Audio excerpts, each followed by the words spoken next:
Can I show you this map? Yes, yes. It's much easier. It's much easier.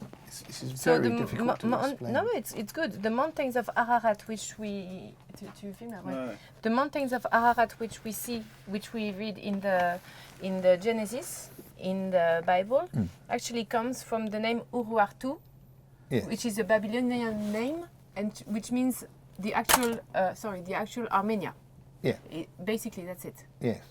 And let me explain how we know this. Yeah. It's rather marvellous. This is the oldest map of the world. Okay. It's written on a clay tablet. There's lots of cuneiform writing up here. And then there's a ruling across. And then there's a circle in the middle, a double circle with a hole in the middle. So they had a compass to draw it. So inside this circle is our known world. You can show with your, for us it's easier, yeah. So we have this double circle, and this area on the inside here is the world of Mesopotamia. Okay. So this is the Euphrates River, and this is the city of Babylon, and there are various places mentioned in these little circles. So the scribe who drew this map, he wanted to show not the world where we live, but the world beyond. So, around the world, around the world, there is a river.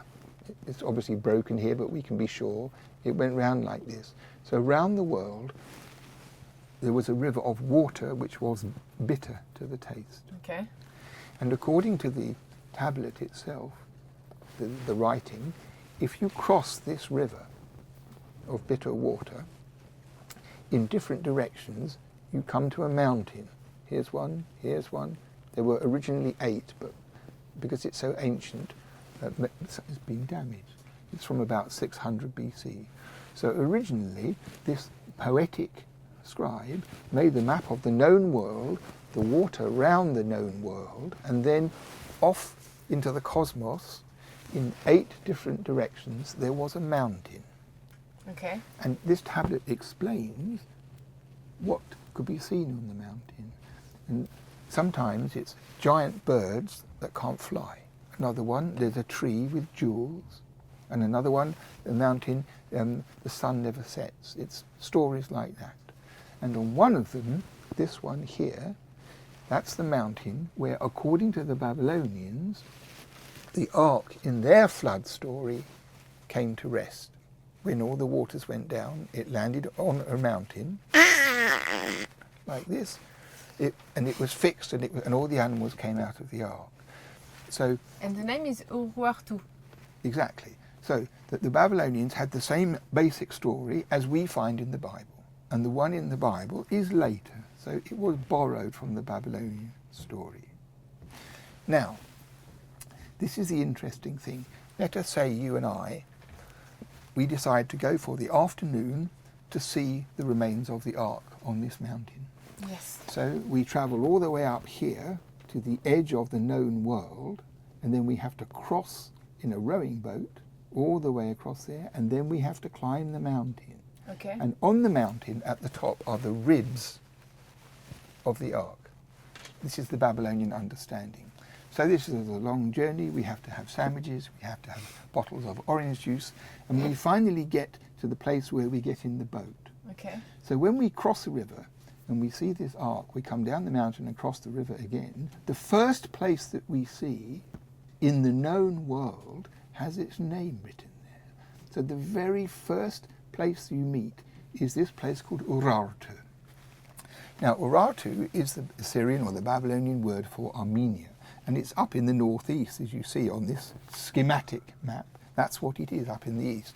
So the thing is this, the Babylonians believed that this mountain was in the direction of Armenia, but long beyond, into the cosmos. So this is the starting point of the journey. Now when the story of the flood with Noah and his ark and his mountain was written into the Bible in order to teach about good behaviour and bad behaviour and how sin is punished, all this material, they use this marvellous story about the world's going to be destroyed at any minute. All that comes from this Babylonian story. And they borrowed it very closely the details of the two stories are very similar. And in the Hebrew, the mountain for Noah is in among the mountains of Ararat. Now this is what is so exciting, because when some Babylonian told one of these Judeans, or they were conversing about this story, and he says, well, what happened to the mountain? What happened to the ark? Where did it end up? And the Assyrian would say, well, you go to Urartu and you go, and he's never heard of Urartu. He's never heard of anything like that. He doesn't know where it is. They lived in Jerusalem. Why would they know anything about Armenia? So the name survived. The Urartu became Ararat in Hebrew, but they had no idea where it was. It didn't mean anything to them. So they borrowed the name from Babylonian into Hebrew. So Urartu became Ararat. So they knew, but they didn't know that the mountains here in the world were the beginning of the journey. For the Babylonians, that was the beginning of the journey. They thought that was the end of the journey. So they didn't take on the point that it's the direction of the Ararat Mountains, but a long way beyond. It was just the Ararat Mountains that stuck in their heads. So this is it.